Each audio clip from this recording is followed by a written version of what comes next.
Hey guys, so this is part 2 of the 90-Day Fiance Happily Ever After recap for the season finale. We're going to pick up right where we left off with our next couple, and that is Jorge and Anfisa.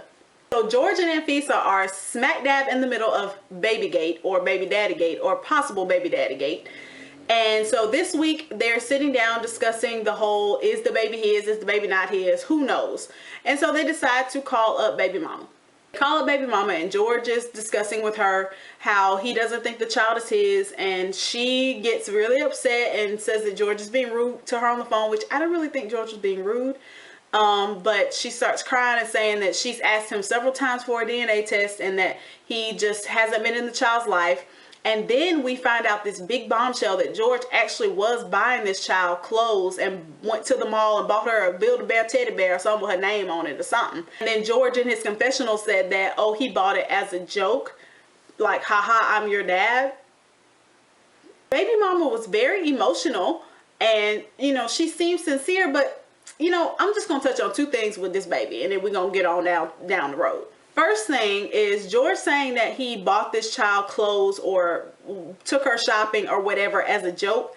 No, George. First of all, George, we know you're a lie. You're the lie and the truth ain't in you. And we just don't believe, no one believes that any person, any man will take a child shopping as a haha joke that I'm your dad. He said he did it to be nice to her, not as a I'm your actual dad, I was just being nice. But my thing is, most guys don't just buy random kid stuff. The only time I've seen a guy who will buy a child something that's not theirs is if they're dating the mother. So if you and the mom are dating and the mother has a child and that's your potential stepchild or whatever the situation, then I could see you going to the mall, taking the child shopping, buying them something. But this doesn't sound like that was the case. This sounds like George met up with this girl. The girl said that this might be your baby. She had been begging him for paternity tests. He wouldn't take it. And he took the girl shopping. And I'm like, so you think it's yours? I just don't understand how George can meet up with the girl at the mall, take her shopping and buy her stuff, but he can't meet up with her for a paternity test. Like, that to me just seems fishy. First of all, this girl said that she told George to live his life. She let him go. She let him off the hook. But then she's mad and writing his now wife messages on Facebook and on whatever social media saying that he's not taking care of his child. But didn't you tell him to go live his life? So I'm confused. This woman is clearly confused. She doesn't know what she wants to do. She doesn't know if she wants to relinquish him and just say, hey, I'm just going to raise this baby by myself. Or if she wants to shame him for not getting a DNA test or paying child support. Because she's saying two different things. She's saying that, you know, she let him go. She set that bird free and let him fly and told him, I don't want a thing from you. But then she's also writing his wife messages saying he's a horrible person because he doesn't take care of his child. Well, which one is it? Which one do you want him to do? Because I thought you let that bird free and let it fly. So I don't really know what's going on with baby mama. I don't know why she's popped up 10 years later. I don't know why now all of a sudden they're on TV. Now she want to come trying to get some money. I guess she thinks they have money now. I'm really not sure. I honestly don't know. I don't know if the baby's his or if it's not his. George could be lying. George could not be lying. But to me, you can get a court subpoena for a DNA test. If you're trying to get child support, you can say, Your Honor, I believe that this man is my baby's father and I'm ready to get child support. Can we get a court-appointed DNA test, subpoena him so that he must come in and get this DNA test? That is a thing. So for her to say, oh, I asked you over and over again to get a DNA test and you said no. Well, at this point, I'm not asking you anymore. I'm going to the court and they going to tell you to come down here and get this DNA test. It's not going to be of me asking you. If I'm serious about my child getting taken care of, I'm not going to leave it up to no man to decide when he wants to get a DNA test. No, you're getting a DNA test because the judge has subpoenaed you, sir. Because I'm about to get my child support so that my child can be taken care of. So the fact that this mother didn't exhaust all her options, to me, I'm like, you really don't have a leg to stand on here, in my opinion. I'm like, you said you let George off the hook, you let him free, and then now you want to shame him. Well, you can't have it both ways, ma'am. What do you want to do? Do you want to get a DNA test or do you want to leave him in the wind and raise your child by yourself? Because you cannot have both. So I'm skeptical of the baby mama as it is. Of course, since George got arrested, we have no idea what happened with this couple, with this baby. It was like perfect timing that George got arrested, because we never really got closure on the story. We didn't even get closure with this couple. The last scene was them walking into the courthouse and walking out. They didn't even do a final confessional interview. I don't know what happened with George and Anfisa. Is the baby his? Who knows? Is George gonna go to jail? Who knows? I mean, maybe we'll find out something at the tell-all. Maybe they'll give us more information. But I thought it was a real weak ending to George and Anfisa. They did all that build up about that baby, and then he kind of got out of getting the DNA test by I mean, it's not a good thing that he got arrested, but it was just too perfect a timing that now all of a sudden we will never know what happens with that baby, because he's not getting the DNA test because now he has this legal battle. So I don't know what's gonna happen with George and Anfisa, but whatever. Anfisa's not going anywhere. I don't like to watch videos too much of people while I'm watching the show, because it clouds my judgment of the show. But somebody shared it in my Facebook group, and it was a video that Anfisa and George, Anfisa posted on her YouTube channel with her and George like July 9th. So this is days ago, y'all.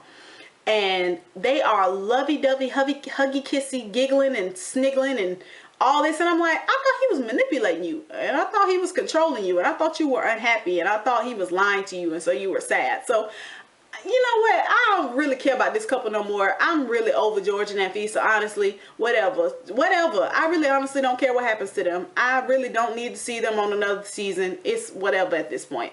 Whatever. Let's move on to the next couple. All right, so next is Russ and Paola. So Russ and Paola are back in Miami. Russ was gone last week on a trip to work, and now he's back. And Paola has decided to drum up some fake argument for TLC cameras. She's saying that Russ has not asked her about her miscarriage or about her grandma passing away, and that she is not married to the same man anymore, and he's not the sweet guy that she fell in love with. They're out to eat at this restaurant, and I don't know what restaurant they were at. It looked like a nice restaurant, kind of ish, but they were like sitting next to the kitchen door. It was a very strange meal. And Paola was kind of being passive aggressive toward Russ, talking about how he hasn't mentioned anything, and Russ says, let's just say this for when we go home. So they get home, they walk in the door, and let me just point this out. They have a dog. So the dog is laying down on its bed. I've never in my life seen somebody come home and the dog not get up to greet them. Like, that's just so telling to me of these two people, that the dog was even over their BS. The dog was like, I'm not getting up for y'all, because y'all about to come in here with these. He saw that the camera crew was there, and he was like, y'all about to come in here on some BS. I already know. So you know what? I'm not even going to get up. The dog didn't wag his tail. He didn't get up. I've never seen that before. The dog acted like a cat. And it was very strange. And that, to me, just told me everything I need to know about this couple. That their own dog wouldn't even get up to greet them at the door when they came in. They start into this fake argument. It was so fake and scripted, guys. They literally were pausing as they were going back and forth in their argument. Like, it was like Paola would say something and Russ would pause because he was trying to think of his line. And then Russ would say something and then Paola would pause. And then she would yell something that didn't make any sense. And so Russ basically made some valid points. He said that he felt like Paola was starting an argument for no reason, where there didn't need to be one. And there didn't. But of course, they got to keep their TLC checks coming. So I guess they need to argue. Paola's just basically saying that Russ did ask her how she felt every day, and it was easier to open up to her friends. But Russ said that he would try to talk about the grandma passing away and the miscarriage, and Paola would say she didn't want to talk about it. It was too painful. So I don't know what she wants him to do. I mean, this whole argument was fake. I really honestly didn't care. It didn't seem genuine. It didn't seem real. Nothing was real about it. Russ stormed off and told the cameras he was done, and the cameras didn't. The way I know this was fake is that the cameraman didn't even put the camera down. Like, normally when someone says they're done filming, the cameraman will at least turn the camera down to the floor. They'll keep taping, but they'll put the camera toward the floor so the person thinks they stopped filming when really they haven't. They didn't even put the camera down. That's how much they knew Russ wasn't serious.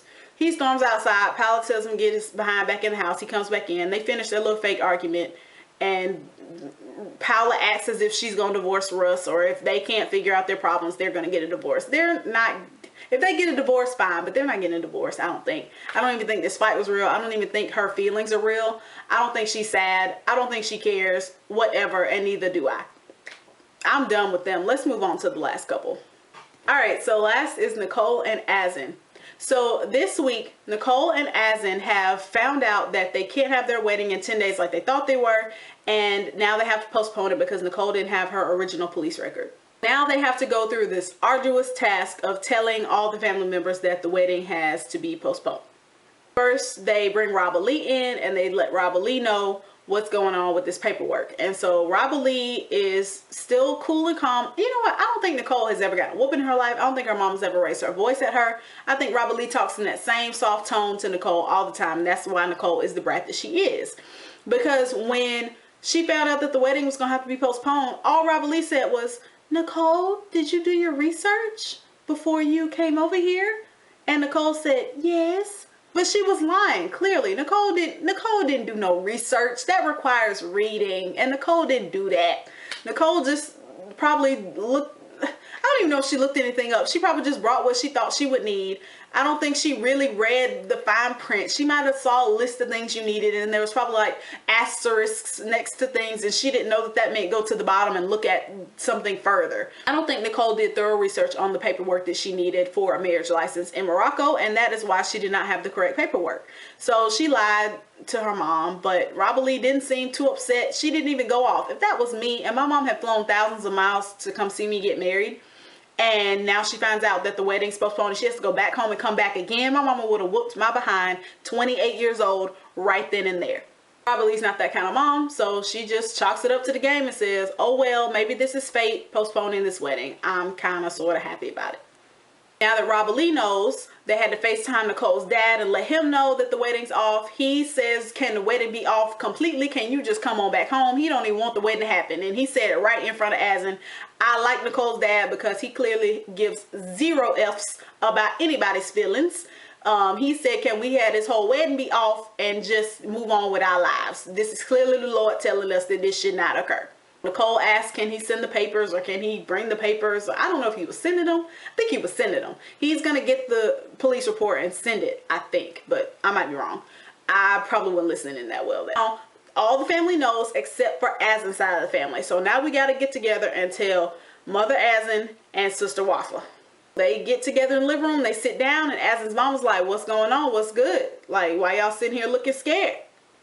And Azan said he can't even look at his mama and sister and tell them this mess he got to tell them. And Nicole looking shook and everybody scared. I don't know where they sent May to, honey. She probably in the room hiding under the bed because they scared. Finally, Azan gets up the words and he tells them that Nicole didn't bring the right papers and now we got to postpone the wedding. And Wafa went in on them. She was like, "Do you know how much I spent?" She came in with the all black on, the black hijab, the black clothes. So she was ready for war from jump. She says, "Do you know how much I spent?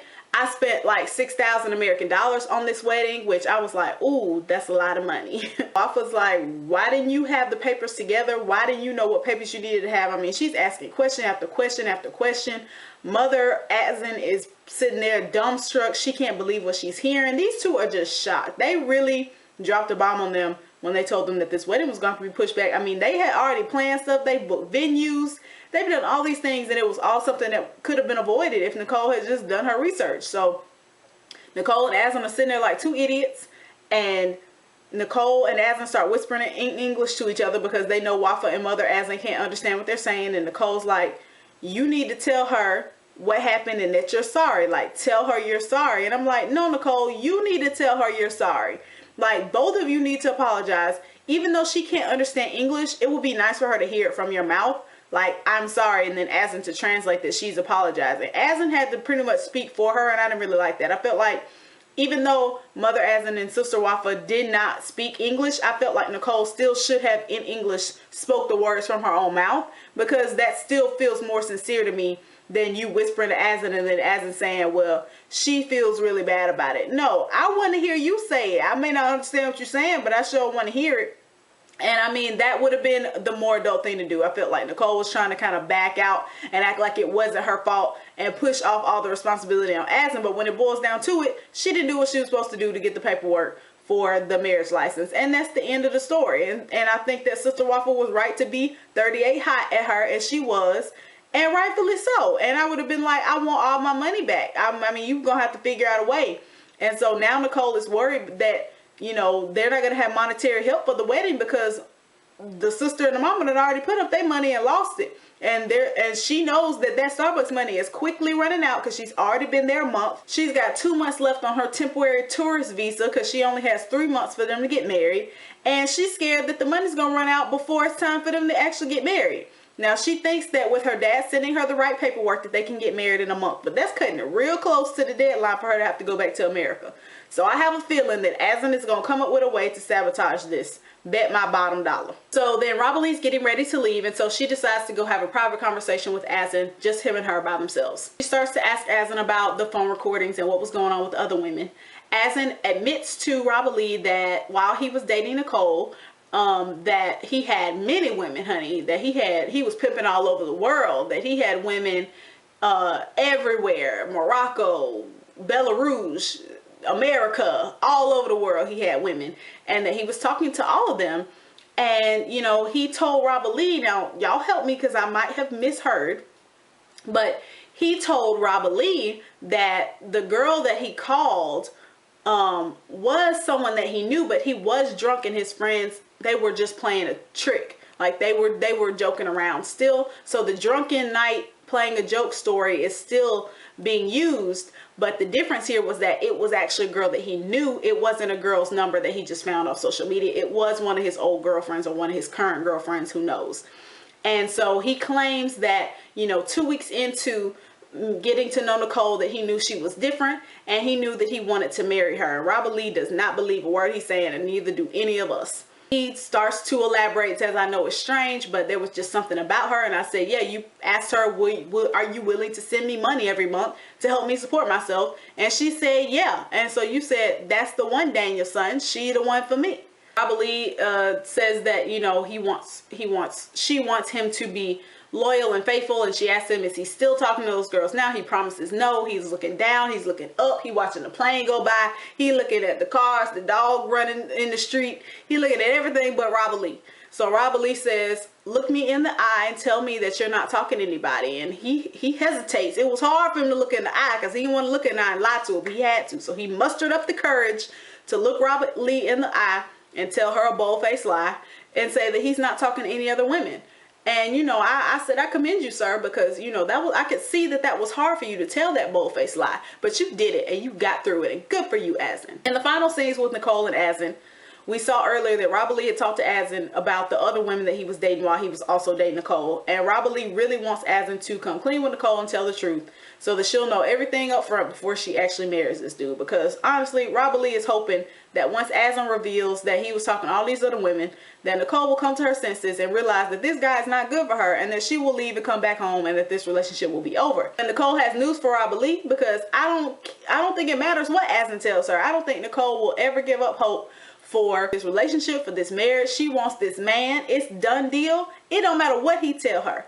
He could tell her he got 6 babies by 6 different women in all other countries around every continent on the globe. She won't care. She still wants Azan. She is literally Danielle, 20 years younger. They are the same person, and she is not going to give up Azan because she really wants this man. Like I said, this is the finest man that she has probably ever talked to or dated, who has ever paid her some attention, and she is going to marry him come hell or high water. They sit down and have their little serious conversation, and Azan starts to tell pretty much the same thing that he told Rabalee, that basically while they were still dating or getting to know each other, Azan was talking to all these other women. He was pimping all over the world. He was talking to women in every country, everywhere. So Nicole is sitting there like, what? I didn't know that you were talking to all these women. And I saw a lot of people who were saying like, oh, did we forget that Nicole cheated on Azan? I don't think Nicole cheated on Azan. Y'all can think what y'all want to think. I think Nicole told a story to make Azan jealous. I don't really truly think that Nicole actually had sex with another man. I really don't. I just don't believe it. I think she told him that to make him jealous, to get a rise out of him. I think Azan was upset for like 2 seconds and threatened to break up with her or something, and then they were right back talking because he needed that money every month. So I don't honestly think that Nicole actually cheated on him. But anyway, so she is really hurt, and she is sitting there saying that she is questioning their relationship, that she doesn't know if they're actually going to get married. She really has to sit down and think about this. But I don't believe her. I don't believe her for a second. I think she's going to cry these couple of tears and wipe them away and say, okay, let's go get married. Like, are y'all sending my paperwork over so we can get married? She wants to marry Azan no matter what. It don't matter what Azan tells her, how many women he talked to, that the girls that he called in the voice recordings was actually girls that he knew that he was talking to. And like I said before, when he talked to Robert Lee about the drunk recordings, he said that it was girls that he knew, but it was still a drunken night with his friends goofing off kind of thing. When he told Nicole, he made it sound as if he wasn't drunk. Like, he was literally like, these was his girlfriends and these was voice recordings from him to girls that he liked. So I was kind of confused about that. Maybe y'all can clear it up, but it seemed to me like he was kind of telling two different stories. But either way, it seemed to me that he told Nicole the real truth, and he was kind of holding back maybe for Robert Lee because he didn't want her mad at him. But then when he thought about it, he decided to tell Nicole the whole truth and nothing but the truth. I don't know. But like I said, all this, it don't matter. Whatever. Who you call? How many voice recordings? I mean, when she found out about the voice recording, she was literally mad for all of 5 minutes. She was upset. She was hurt. She was crying. And he promised her he would do better. And she said, okay. And she came to Morocco. So I don't see why this makes a difference. She shed these little tears, honey. I don't care nothing about those tears. Whatever, Nicole, bye. You still want Azan. You still want to try to marry him. That man don't want you. He's trying to do everything in his power to get you to go back home. That's why he told you this. There's no way if Azan wanted to marry this girl that he would have told her this. He is telling her this because he's hoping that she'll go back home too. So I don't believe it for a second that Nicole is questioning their relationship, that she's questioning them getting married. She ain't questioning nothing. The only thing she questioning is which Moroccan style dress she want to wear for the reception. Nicole still wants to marry Azan. And that's the end of it. Azan could reveal to her all kinds of truths in this little short amount of time leading up to their wedding. She doesn't care. She's going to be sad and hurt about it because she knows that that's what you're supposed to do. And then she's going to forgive him and they're going to move on with life. And she's going to keep supporting him. That's really what it boils down to. So she can put up this front like him and her are questioning their wedding and it's going to be held up. Whatever. I don't believe it. Nicole still wants to marry Azan. She just shed them little tears because her little feelings was hurt right now. But she going to think about it later and then be like, I forgive you. That was it for this season finale, y'all. Oh my gosh. So I can't wait for the tell-all next week. It looks like it's going to be a lot of cooked up drama going on because it looked like a lot of more arguments between the couples, which doesn't usually happen. Usually the couples are arguing amongst themselves like husband and wife, but it looked like it was a lot of intermixed arguments like they don't like each other. I feel like that's all cooked up, but we'll see what happens on Sunday. Thank you guys so much for watching again. I really appreciate it. Like I said, my last recap literally got like over 11K views. I cannot believe it. Like, I seriously am like a little kid every single time one person clicks on my videos. I can't believe y'all like me. Most of you. Some of you. You enjoy watching my videos. You enjoy my craziness. You don't mind my southern accent. You don't mind my crazy sayings. And I use the word y'all all the time. I mean, y'all are literally the best. Thank you so much for watching again. If you'd like to follow me on Twitter at NICHI_P_tweets for all my live tweets during the show as it happens in real time. So thanks again guys for watching and I'll see you next week at the tell-all. Bye.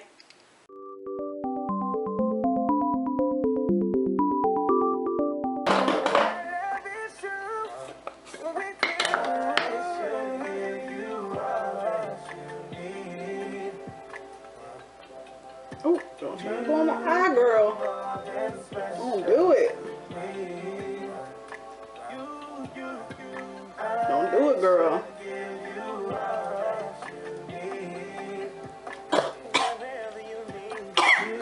Woo, this is so toxic. I just know it. Good enough. I just want y'all to know how much I love y'all. Seriously. Like, no joke. My last recap had over 11K views and I don't think I've ever gotten into double digits in my life on any video I've ever posted. And I was like shook this week when I saw like all the comments and the views that I was getting. And I don't know what I did differently. I felt like I did the same thing I always do. I don't know if it was because I posted it sooner. And so people were like, saw it because people were looking for recaps earlier in the week. So maybe I need to start trying to get recaps out early in the week because that's really literally the only thing that was different this time was that I posted it much earlier. But I posted on Tuesday before and never got that many views. Ever, ever, ever. I was so shocked. I'm shocked that one person watches me, honestly. Because I'm like, who am I? I ain't nobody. Shoot. People be wanting to hear what I gotta say. Y'all be about to beat my virtual door down if I don't post by Friday, y'all be like, where you at? We ready? And I'm like, it's literally new every week. Like, I feel like it's brand new. I can't believe people actually listen to me. Like, I seriously just can't believe it every single week when I post something. When I see those view numbers going up, I really am shocked. Like, I can't believe it. Every week I'm like, this the week they're gonna quit watching me. This is the week they gonna get tired of me. That's what I be thinking. I'm like, this might be the week that they just get sick of me and my foolishness and my country accent and the fact that I say y'all and that I talk crazy. And let me tell you about this lady who wrote me a comment. And by the way, a lot of people were coming to my defense last week because I was talking about whoever that was who commented about me not having lipstick on. I didn't take offense to that at all. I just want y'all to know, like, my feelings weren't hurt. It takes a lot to offend me. Like, I'm super, like, unbothered. I'm like Phaedra Parks level unbothered. So most of the time when, like, I don't get a lot of mean comments, just because I'm not big enough. I don't get enough comments to have mean ones. The more comments you get, of course you'll get more mean ones, but I didn't take offense to it. But y'all are so sweet. Y'all just came to my defense. Y'all came to my rescue, honey, and said she was insecure. And what else y'all was saying? She need to get a life. She need to worry about herself. And I was like, thank you, but it was okay. I actually, like, most of the time I laugh at mean comments. Or when people be big mad, I be weak because I'm like, look, we over here giggling, laughing, having a good time. And you over there big mad. And for what? There is no reason to be angry. Like, we having a good old time over here on my channel. My channel is all about laughter and happiness. And, you know, if you trying to be all politically correct and, you know, whatever, like, this is not the channel for you. I'm sorry, because we just here to giggle and laugh at these fools that we see on TV. But let me tell you about this one comment. This lady went off on me, ranting and raving about how TLC used to be a good channel and now it's just, you know, for ratings, and they exploit people and they're desperate and it's sad and shame on me for aiding and abetting TLC to make money. I said, okay, ma'am. That's all, period. Okay, ma'am, period. I'm not even about to engage you. If you mad about what TLC doing, or if you mad about the fact that I'm choosing to recap it, then you can be mad, but we over here having a good old time. So you know what, if you want to be over there getting your blood pressure up all high for some people who volunteering to be on TV and know they look crazy and can very easily just say, you know what, I don't want to be portrayed this way, do you. But we're going to do us over here and have a good old time laughing at them. Because that's what I'm here to do. I seriously don't, like, it's so hard to offend me, like, for real. I know I sound like super cliche, but I'm really telling the truth, y'all. Like, I really do. I have some thick skin, I think. And that comes from growing up in a family where everybody cracked on you. Like, we all got cracked on, like cousins. Like, it's like a massive roasting session. And it was like, you just had to learn how to roast or you got roasted. And there wasn't nothing you could do about it. What you gonna do, sit there and cry? No, you finna get roasted. Like, you better learn how to roast back. Ain't nobody here for your feelings. Shoot, I don't care if it is Christmas Day. We about to roast you, whole family going in. That's how my family was growing up. So, that's the kind of life I had. So, I had to learn how to roast back. Or it was roast to get roasted. And you know, you just had to have thick skin. You can't give me your feelings about it. Because at the end of the day, it's all love. It's all family. But still, we about to roast you though. We about to get you. Yes. You better work. Alright guys, we're getting to toward the end. So I'm going to do a quick eye. Just a little something for y'all. So y'all can leave me alone about my face. I'm just playing. I'm really just playing. Like, I'm so playful. I'm really not offended at all by most things. I don't want to say all because that's not true. I do get offended, but it takes a lot. Like, you have to literally, like, be coming at me. But if it's just, like, something you saying, I'm like, okay, you can, that's fine, you can take that. I honestly do not care, but that's good for you. Go on, carry on. Carry on. Whatever you feel you need to do, ma'am, sir. Whatever you feel you need to do. Yo, I'm cute. I need to find somewhere to go with this face. Y'all. Somebody watching off. I'm about to go on a date. Shoot, somebody about to take me somewhere. But I plan to recap What Now. I just need to watch it. Because I sure haven't watched it. So I did watch part of it. I saw the little part with Danielle and her homegirl when they were doing their little fake workout. Talking about Muhammad, and Danielle was beaming from ear to ear, honey. Just the mention of his name, just sends her through the moon. Like, she loves that man so much. Like, she loves her some Muhammad, baby. She loves his dirty draws. She just cannot leave Muhammad alone. Let me put my glasses on and check this out. She cute. Yeah. You might be a... It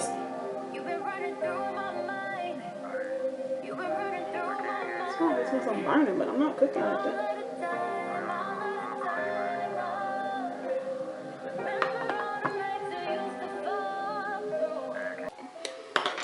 Let's light it up. You better glow. You better glow, girl. Hey.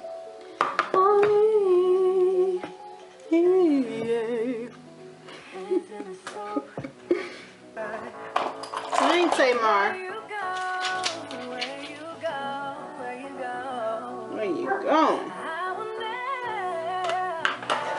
I'll never know.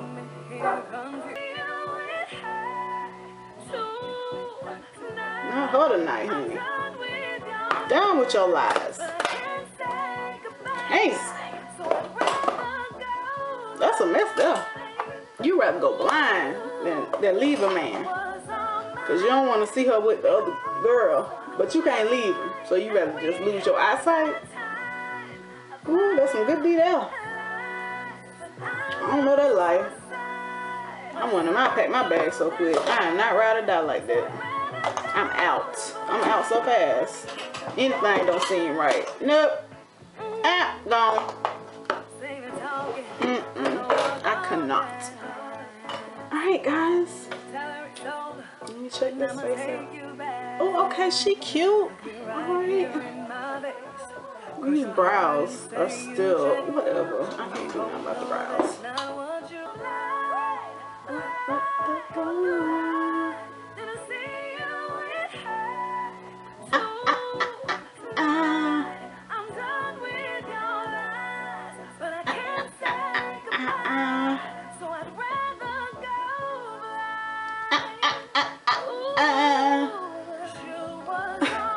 What's wrong with me? Come on, let's go.